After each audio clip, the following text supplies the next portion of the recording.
नमस्कार। यह है कहानियों का अद्भुत संसार, किस्सा कहानी। कहानियाँ जिनमें हम लिखते हैं खुद को। मैं हूँ किश्वर अंजुम और लेकर आई हूँ आज आपके लिए कथाकार श्रीमती मौसमी चंद्रा जी की लिखी एक कहानी जिसका शीर्षक है भीड़। आक्रोशित भीड़ मरने मारने पर उतारू थी। उसकी पीठ, छाती, पेट, हर जगह लात मुक्के डंडे बरस रहे थे। किसी के पैर तले उसका आंचल दबा, सर से उसकी साड़ी खींची और हवा में लहराने लगी। उसने दोनों हाथ अपने सीने पर रख दिए और गिड़गिड़ाने लगे। तभी एक नुकीला पत्थर उसके माथे से टकराया। खून की धार उसकी नाक को तर करते चली गई। दूर खड़े बिरजू की आंखें चमक रही थी।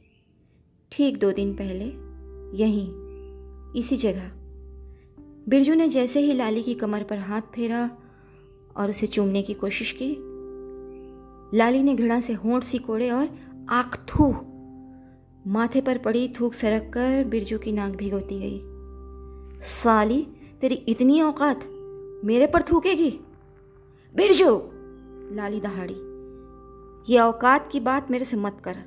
तेरे से ज्यादा है तभी तो रोज खड़ा हो जाता है भिखारी की तरह मेरे पास गिड़गिड़ाने। मैं तेरे जैसे बुढ़े के पास जाऊंगी? सोचा कैसे तूने? पसेरी देख रहा है ना, हड्डियां तोड़ दूंगी आइंदा यहां आया तो। चल भाग, जा अपने सड़े दांतों से अपनी बीवी का लेना चुम्मा। इतने बुरे दिन नहीं आए हैं लाली के। बिरजू बाहर आया तो रघुनाथ ने तंज कसा। करवा ली बेइज्जती अपनी? मना किया था ना मत छेड़ो उसे, पर मरे जा रहे थे तुम नीची जाति की लड़की की थूक चाटने के लिए। इसकी हेकड़ी निकालूंगा, देख लेना। नंगा करके बोटियां नोचेंगे मेरे गुर्गे, तब होश ठिकाने आएंगे छोकरी के। हा, कोई कुछ नहीं करेगा। जानते हैं तेरे छोटे भाई बलवंत की जान बसती है इसमें, तभी तो ये सर पर चढ़ गई है। ब्याह तो नहीं किया ना, जिसके लिए मेरा भाई इसके पल्लू से चिपका है, वही तो मुझे भी चाहिए। थोड़ा दे देगी तो क्या जाएगा इस छिनार का? जब से इसका खसम मरा है मेरे भाई ने क्या कुछ नहीं किया। दाह संस्कार, घर की मरम्मत और हवेली में काम। अब मेरा ही तो भाई है, जैसे उसको खुश करती मुझे भी कर दे।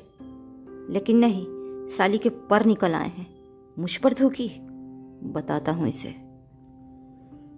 2 दिन बाद अचानक ही जाने क्या हुआ, हवेली में कोहराम मचा था। बलवंत की छोटी बेटी खून की उल्टियां करने लगी। जब तक अस्पताल पहुंचती रास्ते में ही शरीर ठंडा पड़ गया।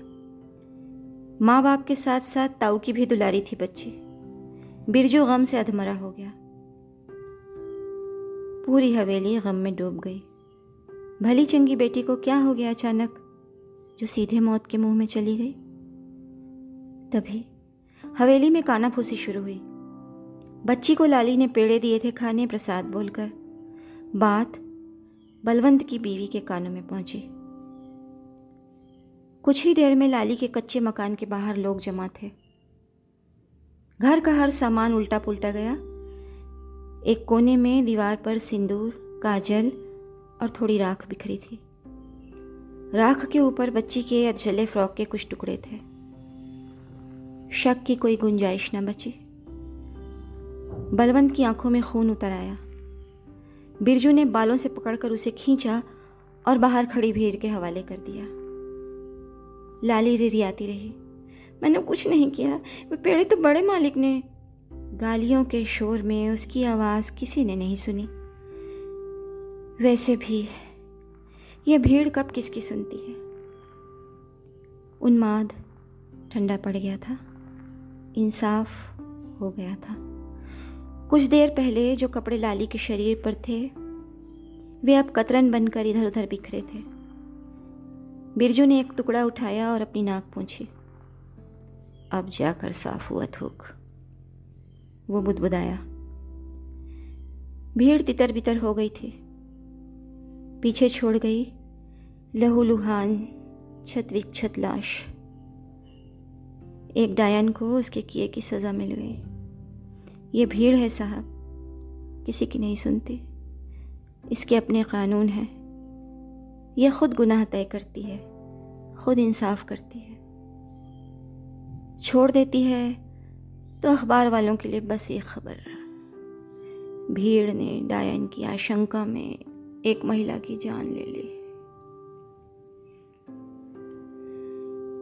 ये कहानी इतनी ही। अभी आप सुन रहे थे मेरी आवाज़ में लेखिका श्रीमती मौसमी चंद्रा जी की कथा भीड़। मैं हूँ किश्वर अंजुम, फलक की एक मेंबर। यह है फलक की कहानियों का चैनल किस्सा कहानी। फिर मिलते हैं किसी और कहानी में, तब तक के लिए इजाज़त दीजिए।